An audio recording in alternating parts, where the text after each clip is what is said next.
उज्जैन के महाकालेश्वर मंदिर के नीचे खुदाई का काम चल रहा था, जिसके साथ ही साथ वैज्ञानिक इस मंदिर पर शोध कार्य भी कर रहे थे। अचानक उनकी मशीनों ने कुछ संकेत दिया। ये संकेत महाकालेश्वर मंदिर के ठीक नीचे से आ रहा था। वैज्ञानिकों ने इन संकेतों का पता लगाने के लिए मंदिर के नीचे खुदाई करके नीचे जाने का प्लान बनाया। वैज्ञानिक जैसे ही मंदिर के नीचे पहुंचे तो उन्हें कुछ ऐसा दिखा जिसे देखते ही उनकी बोलती बंद हो गई। अंदर का नजारा देखकर उनकी आंखें फटी की फटी रह गई। उनकी समझ में नहीं आ रहा था कि आखिर ये सब क्या है और ये सब यहाँ कब और कैसे आया। जब आप इस घटना के बारे में सुनेंगे तो आपको भी अपने कानों पर यकीन नहीं होगा। आखिर वैज्ञानिकों को महाकालेश्वर मंदिर के नीचे ऐसा क्या दिखा जिसे देखते ही उनकी आंखें फटी रह गई। आखिर वैज्ञानिकों ने ऐसा क्यों कहा कि उन्हें ये उम्मीद नहीं थी कि मंदिर के नीचे उन्हें ऐसा नजारा देखने को मिलेगा। आखिर क्या है इन सभी रहस्यों के पीछे का सच? इन सारी बातों को जानने के लिए इस वीडियो को बड़े ही ध्यान से देखिएगा, वो भी अंत तक। नमस्कार दोस्तों, आपका स्वागत है हमारे चैनल अनोखी दुनिया में। वीडियो में आगे बढ़ने से पहले एक बार कमेंट्स में जय महाकाल जरूर लिख दें और हमारे चैनल अनोखी दुनिया को सब्सक्राइब करके बेल आइकन को प्रेस कर लें। महाकालेश्वर ज्योतिर्लिंग जो भगवान शिव को समर्पित 12 ज्योतिर्लिंगों में से एक है, भारत के उज्जैन शहर में बसा है। वैसे तो महाकालेश्वर ज्योतिर्लिंग की उत्पत्ति के बारे में और इस मंदिर के निर्माण के बारे में कुछ पौराणिक कहानियां प्रचलित हैं, लेकिन ज्योतिर्लिंग ये कब और कैसे यहाँ आया इस बारे में ग्रंथों में कोई भी उल्लेख नहीं है। इसका मतलब ये है कि ये ज्योतिर्लिंग यहाँ पर कब से है, इस बारे में किसी को कुछ नहीं पता। महाकालेश्वर मंदिर में भक्तों को दक्षिण मुखी ज्योतिर्लिंग के दर्शन होते हैं। महाकालेश्वर मंदिर मुख्य रूप से 3 हिस्सों में बटा हुआ है। इसके ऊपरी हिस्से में नागचंदेश्वर मंदिर है, नीचे ओमकारेश्वर मंदिर है और सबसे नीचे जाकर आपको महाकाल ज्योतिर्लिंग के रूप में विराजित नजर आएंगे, जहां पर आपको भगवान शिव के साथ गणेश जी, कार्तिकेय जी और पार्वती जी की मूर्तियों के भी दर्शन होते हैं। इसके साथ ही यहाँ पर एक कुंड भी है जिसमें स्नान करने से सभी पाप धुल जाते हैं। आमतौर पर माना जाता है कि महाकाल का संबंध केवल मृत्यु से है, लेकिन ये पूरा सच नहीं है। काल के 2 अर्थ होते हैं, एक समय और दूसरा मृत्यु। काल को महाकाल इसलिए कहा जाता है क्योंकि प्राचीन समय में यहीं से पूर्ण विश्व का मानक समय निर्धारित होता था, इसीलिए इस ज्योतिर्लिंग का नाम महाकालेश्वर रखा गया।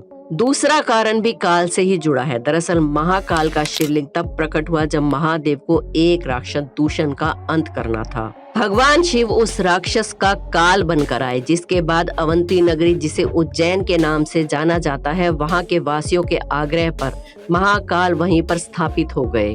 भगवान शिव उस समय से लेकर अंत तक, यानी कि काल के अंत तक यहीं रहेंगे, इसीलिए भी इन्हें महाकाल कहा जाता है। जितना प्राचीन भगवान महाकाल का मंदिर है, उतना ही रहस्यमयी यहाँ होने वाली भस्म की आरती भी है। जब राक्षस दूषण ने यहाँ की प्रजा को प्रताड़ित किया तो प्रजा ने मदद के लिए भगवान शिव से गुहार लगाई। प्रजा की गुहार भगवान शिव ने सुनी और स्वयं दूषण का अंत करने के लिए यहाँ प्रकट हुए। सिर्फ इतना ही नहीं, भगवान शिव ने दूषण की राख से अपना श्रृंगार भी किया और हमेशा के लिए यहाँ बस गए। तभी से यहाँ भस्म आरती की शुरुआत हुई। एक कथा के अनुसार प्राचीन काल में प्रतिदिन एक मुर्दे की राख से भस्म की आरती की जाती थी, लेकिन एक बार उज्जैन के शमशान में कोई भी शव नहीं मिला। इसके कारण पुजारी ने अपने ही पुत्र की बलि देकर उसकी चिता की राख से भस्म आरती की। उससे भगवान महाकालेश्वर अत्यधिक प्रसन्न हो गए और उन्होंने पुजारी के पुत्र को जीवन दान देते हुए कहा, आज से उनकी आरती कपिला गाय के गोबर के बने कंडों से की जाए। और तब से लेकर आज तक यहाँ पर कपिला गाय के गोबर के कंडे, शमी, पीपल, पलाश, बड़, अमलतास और बेर की लकड़ी को जलाकर तैयार की गई भस्म से ही नियमित रूप से आरती की जाती है। वैसे तो वैज्ञानिक तौर पर कोई भी अभी तक पता नहीं लगा पाया है कि महाकाल मंदिर की स्थापना कब और कैसे हुई, लेकिन शिव पुराण में महाकाल मंदिर की स्थापना को लेकर एक कहानी मिलती है।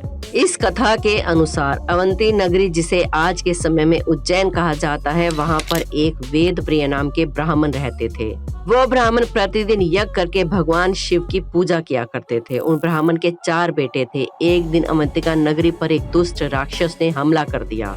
उस राक्षस और उसकी सेना ने अवंतिका नगरी के सभी साधु और नागरिकों को मारना शुरू कर दिया। लेकिन जब उस ब्राह्मण के चारों बेटों को मारने की बारी आई तो ब्राह्मण ने अपने बेटों की जान बचाने के लिए भगवान शिव की स्तुति की और उसी समय उस जगह पर एक गड्ढा बन गया। उस गड्ढे में भयंकर रूपधारी भगवान शंकर अपने महाकाल रूप में प्रकट हो गए और उन्होंने दूषण नाम के राक्षस और उसकी पूरी सेना का अंत कर दिया।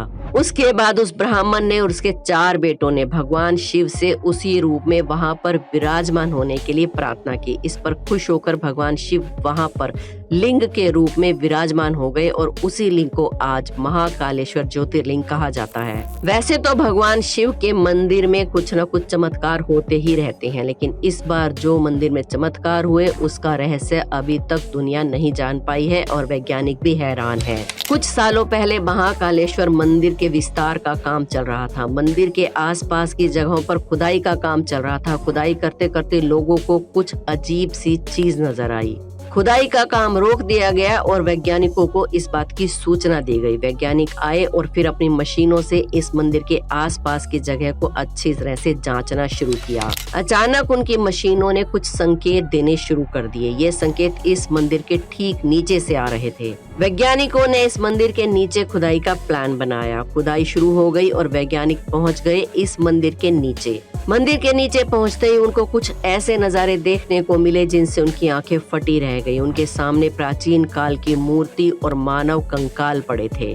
उनकी समझ में नहीं आ रहा था कि ये मानव कंकाल मंदिर के नीचे कैसे आए। आपको ये जानकर आश्चर्य होगा कि उस मंदिर के नीचे वैज्ञानिकों को एक अति प्राचीन शिवलिंग भी मिला जिसकी जलहरी भी पूरी तरीके से सुरक्षित थी। इसके साथ ही उनको एक प्राचीन मंदिर की दीवार मिली जिसकी जांच से पाया कि ये महाकालेश्वर मंदिर के नीचे एक पूरा का पूरा मंदिर बसा है जिसकी उम्र तकरीबन वर्तमान मंदिर से 1000 साल पुरानी है। ये सब नजारा देखकर वैज्ञानिकों को अपनी आंखों पर यकीन नहीं हुआ। इस मंदिर के सामने की तरफ खुदाई में और भी कई नरकंकाल मिले जिसके बारे में कहा गया कि जब मुगलों ने उज्जैन महाकालेश्वर मंदिर पर आक्रमण किया था तो इस मंदिर को बचाने वालों को भी मुगलों ने जमीन में दफन कर दिया था और इस मंदिर पर हमला करके बहुत लूटपाट की थी। वहीं महाकाल मंदिर के मुख्य पुजारी ने जानकारी देते हुए कहा कि नरकंकाल मिलना शोध का विषय है।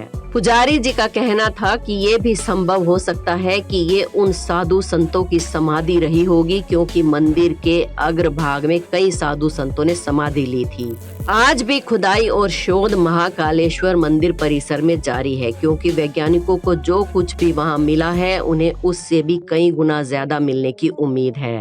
आपका क्या कहना है महाकालेश्वर मंदिर में मिले नर कंकालों और प्राचीन मंदिरों के ढांचे के बारे में? अपने विचार हमें कमेंट्स के माध्यम से जरूर बताएं। हमें आपके कमेंट्स का इंतजार रहता है।